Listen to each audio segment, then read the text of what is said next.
So I'm very pleased to be here on My Magical Thing with Peter Gray, occultist, writer, and co-founder of Scarlet Imprint. Peter, it's lovely to have you here. Yeah, lovely to see you, Julian. Well, my friend, the time has come. Please may we see your magical thing. Well, I had to give this quite a lot of thought, and my magical thing is a book, quite appropriately. And the book that I have chosen as my magical thing is this large folio edition of Milton's Paradise Lost. Ah, very good. Um, Where the devil gets all the best lines. yeah, yeah. So this is my magical thing because Milton is the the foundation essentially of the Luciferian or Satanic tradition in England, and the English tradition is the one that I'm most interested in, and it's also the one that's been the most neglected, with the majority of the modern work on Satanism being done by Americans who aren't really familiar with the English literary tradition where everything originated. And the interesting thing with Milton's Paradise Lost is that it's it's a mistake. Milton set out to prove the case of God, and in doing so, he rather failed by giving the devil all the best lines, as you said, and somewhat inspiring a whole generation of romantic Satanists to pick up the pitchfork and take the tradition forward. So it's my magical thing because many magical things are repurposed in this manner. They begin their lives trying to do one thing, and then they end up having a life of their own. And Milton's work has been that for us. Plus, it is England's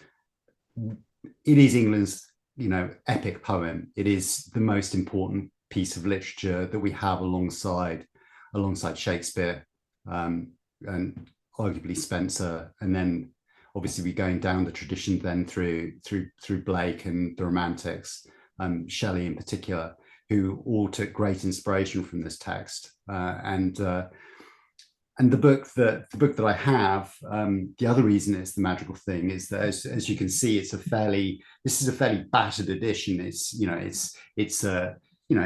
gilt edged. It's probably I think this one might be 1880s, maybe a bit later. And it has the gorgeous large images by Dürer, which have been so evocative and capture the sublime that Milton was going after. And the book itself is quite badly damaged. It appears to have been through a rainstorm, several accidents involving what may be wine, coffee, or blood, but is always difficult to tell at this age of a text. And it also contains some provenance. So on the flyleaf we have the original owner's bookplate, which probably can't see very clearly there.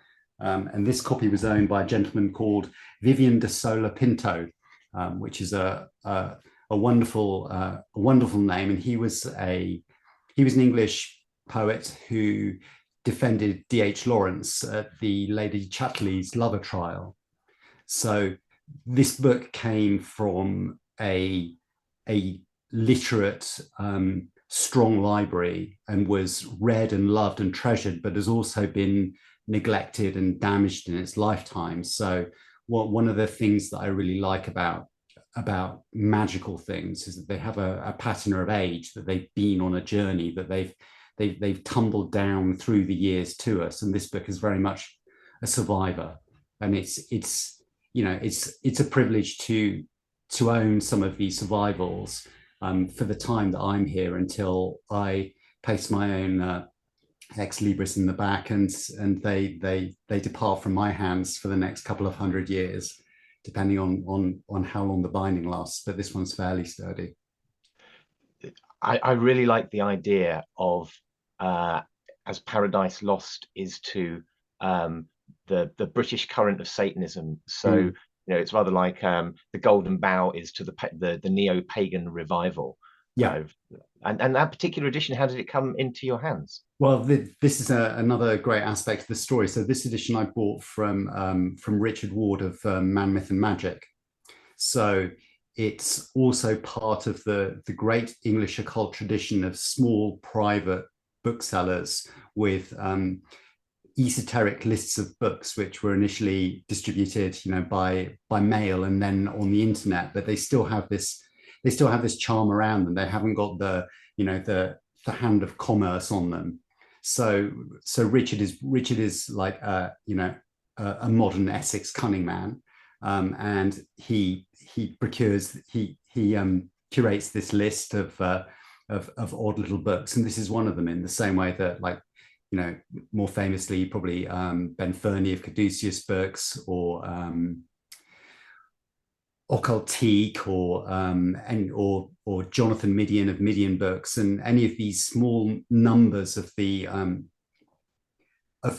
real occult, the occult before the internet, the occult before the idiocy of TikTok, the occult which is something which goes on by word of mouth between gentlemen and ladies, and a quiet rhizomatic structure of individuals and practitioners, rather than an endless stream of distraction and bile, which the internet so often is.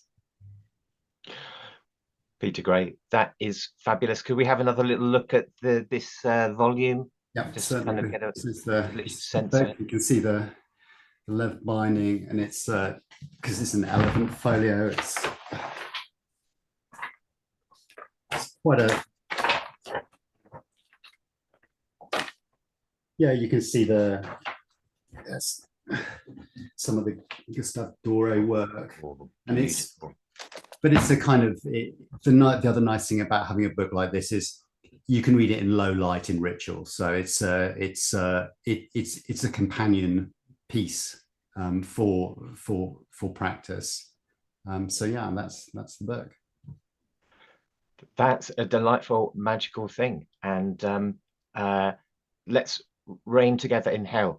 Amazing. Peter Gray, thank you so much for taking the time to share your magical thing. Thank you, Julian. Always a pleasure. Thanks, mate. Cheerio. Cool.